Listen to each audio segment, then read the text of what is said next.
আমি কোনো দলিলে সাইন করব না। এই ফ্ল্যাটটার বাবার দোকানটা আমাদের নামে লিখে দাও। বললাম তো আমার জান থাকতে আমি লিখে দেব না।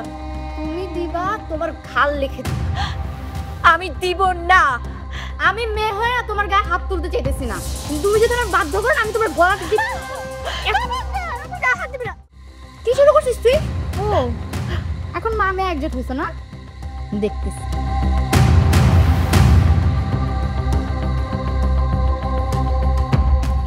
মায়না, তুই আমাকে কেন বাঁচাইলি? ওরা আমাকে মারতে চায়, আমাকে মেরে ফেলতো। এটাই তো আমার শাস্তি হওয়া উচিত ছিল। না মা, এটা অসম্ভব। মা মা তুমি এক কাজ করো, তুমি ওদেরকে সম্পত্তি লিখে দাও। তুমি ওদের সাথে পারবে না মা? না, আমি ওদেরকে লিখে দিব না।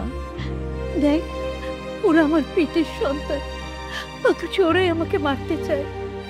তোর বাবা মারা যাওয়ার পর এই সম্পত্তি ওদেরকে দেওয়ার জন্য আমি তোর সাথে কত অত্যাচার করেছি।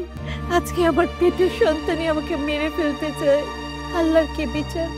এখন ওরাই আমার। সাইন করো। না, আমি সাইন করব না। কি শুরু করলি তোরা? ফারিয়া জুলি, তোর মার সাথে এরকম অত্যাচার কেন করতেছিস? মা তুমি সাইন করে দাও। মা তুমি ওদের সাথে পারবে না, তুমি সাইন করে দাও। না রে মা, আমি সই করব না। এই সম্পত্তি 3 ভাগ হবে। 3 ভাগ হবে? কোনোদিনও না, 2 ভাগ হবে। তাতে সাইন করো। আমার এই সম্পত্তির প্রতি কোনো দাবি নেই মা। তুমি ওদেরকে সব লিখে দাও। আমার কিচ্ছু চাই না, আমার তুমি হলেই চলবে মা।